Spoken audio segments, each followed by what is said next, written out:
जी, break के बाद एक दफ़ा फिर आपको खुशामदीद कहते हैं। इस हफ्ते बाकायदा तौर पर जो यूएन सिक्योरिटी काउंसिल है उसने जो गजा पीस प्लान है उसकी मंजूरी दे दी है और इस गजा पीस प्लान के हक में जो अमेरिका ने करारदाद लाई थी 13 जो ममालिक हैं उन्होंने इसके हक में वोट दिए और किसी ने इसकी मुखालफत में वोट नहीं दिया। इंपॉर्टेंटली दो अहम जिनके पास वीटो पावर है यानी कि चीन और रूस, उन्होंने इस वोटिंग प्रोसेस में हिस्सा नहीं लिया।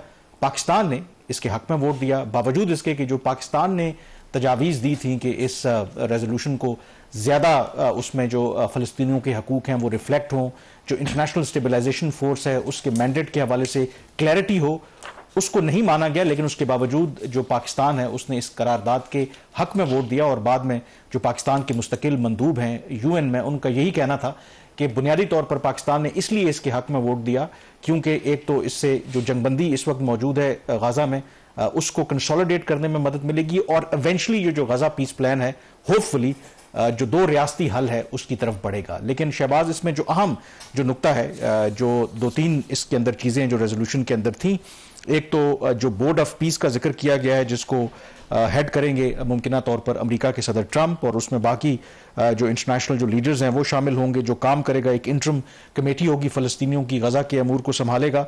एंड मोर इम्पॉर्टेंटली इसको अप्रूव किया गया है कि एक ये जो इंटरनेशनल स्टेबलाइजेशन फोर्स है जिसका हम जिक्र कर चुके हैं और उसका मैंडेट क्या होगा, क्योंकि इसके हवाले से भी काफ़ी पहले शकूक व शुबहात थे, वो वहाँ पर जो डिसआर्मामेंट है उस पर काम करेगा, यानी कि जो मुसल्लह अगर अफराद हैं उनको गैर मुसल्लह करेगा, डीमिलिटराइजेशन, सिविलियंस को प्रोटेक्ट करेगा, जो ह्यूमैनिटेरियन असिस्टेंस है उसमें वो अपना रोल प्ले करेगा और वर्किंग विद न्यूली ट्रेंड जो फ़लस्तीन की पुलिस फोर्स है उनके साथ काम करेगा। अब ये बुनियादी तौर पर मैंडेट है, करारदाद तो पास हो गई है लेकिन अभी तक किसी भी मुल्क ने एक्सप्लिसिटली इस जो इंटरनेशनल स्टेबलाइजेशन फोर्स है इसके लिए अभी तक कमिट नहीं किया, क्योंकि still it's a very risky या एक सेंसिटिव मामला है बहुत से मुल्कों के लिए। इसमें गालिबन इंडोनेशिया ने इनिशियली इंडिकेट किया था 20,000 फोर्सेस का, जो डिप्टी प्राइम मिनिस्टर इसाक डार साहब ने उसको कहा था कि उनकी तरफ से ये एक इंडिकेशन आई और उन्होंने कहा था कि पाकिस्तान भी इस पर गौर करे। फिर उसके बाद फर्दर कोई डेवलपमेंट नहीं हुई। चूंकि ये गजा पीस प्लान की बात है, आपको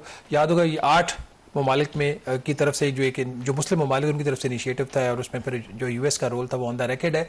आपको याद होगा कि जो प्रेस कॉन्फ्रेंस इसाक डार साहब ने की थी उसमें उन्होंने कुछ इंडिकेशंस दी थी कि जो ओरिजिनल जो चीज़ हुई थी एग्री अमंग द मुस्लिम जो कंट्रीज हैं और जो ड्राफ्ट उनके साथ शेयर किया गया था इन मुस्लिम ममालिक के साथ, उसमें फ़र्क था। तो एक जो मैंने फिर पता चला ना कि वो ये फ़र्क था क्या, आपके भी नॉलेज में होगा ये चीज़ कि उसमें जो ओरिजिनल था और जो बाद में आया उसमें फ़र्क ये था कि ये जो स्टेबलाइजेशन फोर्स होगी इसकी जिम्मेदारी के अंदर जो वन ऑफ द रिस्पॉन्सिबिलिटीज़ में ये था कि दोनों जो साइड्स हैं उसकी सिक्योरिटी को इंश्योर करना, मतलब इसराइल और फ़लस्तीन की। अब पाकिस्तान जो है वो इसराइल को रिकग्नाइज नहीं करता, हमारे पासपोर्ट के ऊपर लिखा हुआ कि this passport is not valid for Israel.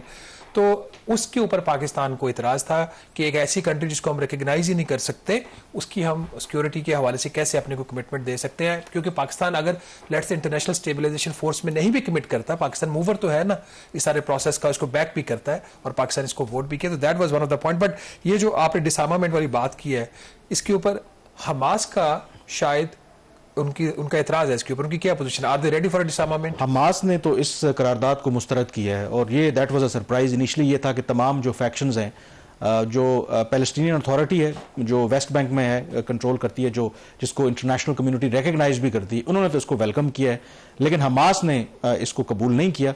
So that is a major challenge. और इसी वजह से जो पाकिस्तान है, जब उन्होंने तजावीज़ दी थी तो उन्होंने क्लियरली कहा था कि इस इंटरनेशनल स्टेबलाइजेशन फोर्स का एक मैंडेट होना चाहिए और इंटरनेशनल स्टेबलाइजेशन फोर्स उसी सूरत में तैनात हो जब कंप्लीट विड्रॉल हो इजरायली फोर्सेस का, क्योंकि इस वक्त जो सबसे बड़ा कंसर्न है मुमकिना तौर पर जो भी जो ममालिक हैं इस इंटरनेशनल स्टेबलाइजेशन फोर्स का हिस्सा बन सकते हैं, क्योंकि सीज फायर बेशक वहाँ पर है लेकिन एक्टिवली वहाँ पर कोई भी ऐसा इंसिडेंट हो सकता है और खुदा न खास्ता अगर कोई ऐसा इंसिडेंट होता है और जो गैर मुल्की अफवाज हैं वो उसकी जद में आ जाते हैं तो उसका जो उस मुल्क के लिए पब्लिक जो बैकलैश है वो बहुत बड़ा है। एंड सेकेंडली उसमें जो दूसरा जो एलिमेंट, एक तो आपने इसराइल का जिक्र किया, इसमें यह भी एक है कि ये जो इंटरनेशनल स्टेबलाइजेशन फोर्स है, अब ये इस करारदाद में जो अमेरिका के यूएन में सफ़ीर है उन्होंने यही कहा कि ये इसराइल और इजिप्ट के साथ मिलकर ये काम करेगी। अब ये भी एक बड़ा डेलिकेट सा और ट्रिकी सा पॉइंट है। मसलन वो मुल्क जो इसराइल को तस्लीम नहीं करते वो कैसे इसराइल के साथ कोऑर्डिनेट करेंगे। तो जो मेरी मालूमात हैं कि इसमें जो फोकल जो कंट्री बनाया गया है वो इजिप्ट को बनाया गया, यानी कि इजिप्ट और इसराइल। सो वो मुल्क जिनको कंसर्न है या एतराज़ है कि वो इसराइल के साथ डायरेक्ट इंटरेक्ट नहीं कर सकते तो वो इजिप्ट के थ्रू ऑपरेट करेंगे। बट इसमें सबसे अहम सवाल अभी भी यही है, पाकिस्तान ने बावजूद जो भी रिजर्वेशंस थी इसके हक में वोट दिया है, तो कहीं ना कहीं हम इंक्लाइंड हैं कि हम इसका हिस्सा बनेंगे। और उसकी भी मुख्तलिफ वजूहात हैं। शायद पाकिस्तान को लगता है, क्योंकि ये सिर्फ अमेरिका तो कह ही रहा है, लेकिन इसमें जो बाकी अरब ममालिक हैं उनकी भी बहुत ज़्यादा मर्जी और मंशा शामिल है। और पाकिस्तान के अगर आप ओवरऑल इंटरेस्ट देखें तो अरब कंट्रीज़ के साथ हमारी पिछले कुछ अरसे से दोबारा से ताल्लुकात रिवाइव हुए हैं। तो पाकिस्तान उस पर भी फोकस करना चाहता है कि एक स्ट्रेटेजिक एडवांटेज अगर हमें मिल रहा है तो उसका हम ज़रूर फ़ायदा उठाएं। यूएन की जो बैकिंग थी वो तो हमें मिल गई है, अब उसके क्या रूल्स ऑफ एंगेजमेंट तय होते हैं, किस तरीके से ये चीज़ें ऑपरेशनल होंगी, that of course remains to be seen. और देखते हैं कि उसमें फिर क्या रशिया और चाइना ने आपने कहा कि उन्होंने इसको वीटो तो नहीं किया बट एब्सटेन किया है, तो डज दैट मीन कि इम्प्लिसिट उनकी अंडरस्टैंडिंग है इसके हवाले से? एब्सटेंशिया जो है वो भी काइंड ऑफ इम्प्लिसिट उसकी आप कह सकते हैं कि वो उसको इंडोर्स कर रहे हैं, क्योंकि एक पॉइंट इसके अंदर ये भी था ना कि American forces president Donald Trump जो हैं उनकी बोर्ड ऑफ पीस के गलबन वही जी हेड होंगे। तो रशिया का इस पे एतराज था कि उनका एक्टिव एक मिडिल ईस्ट में दोबारा रोल हो जाएगा। तो अब बिल्कुल मेरा ख्याल है कि इसको दोनों तरफ से देख सकते हैं आपके। उनके पास वीटो पावर थी, वो अगर करना चाहते तो ये करारदाद रुक सकती थी। तो अगर उन्होंने नहीं वीटो पावर को इस्तेमाल किया तो इसका मतलब है कि कहीं वो इम्प्लिसिट जो है वो टेसिट उनकी भी अंडरस्टैंडिंग है। लेकिन इंपॉर्टेंटली एतराज़ उन्होंने ज़रूर किया। मसलन जो रशिया है उसने एतराज़ किया कि ये जो इंटरनेशनल स्टेबलाइजेशन फोर्स है ये it's a new form of colonisation, कि आप एक गजा के अंदर एक सॉवरन कंट्री के अंदर गैर मुल्की अफवाज भेजना चाहते हैं और उसको कॉलोनाइज करना चाहते हैं, तो उस पर उनको एतराज़ था। इसी तरीके से जो चीन है उनको भी एतराज़ था।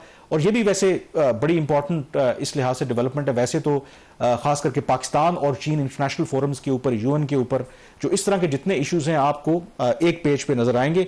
और ये बहुत एक रेयर ओकेजन है जब आप देखेंगे कि पाकिस्तान और चीन की जो पोजीशन है वो मुख्तलिफ है। आई एम श्योर कि पाकिस्तान ने जो भी अपनी तौजीहात होंगी, वजाहतें होंगी, वो चीन को जरूर दी होंगी, but it's a rare instance कि जहां पर पाकिस्तान ने चीन और रूस के बजाय अमेरिका का जो है वो साथ दिया है। और जाहिर है कि देखते हैं कि ये चीज़ें फ्यूचर में कैसे अनफोल्ड होंगी।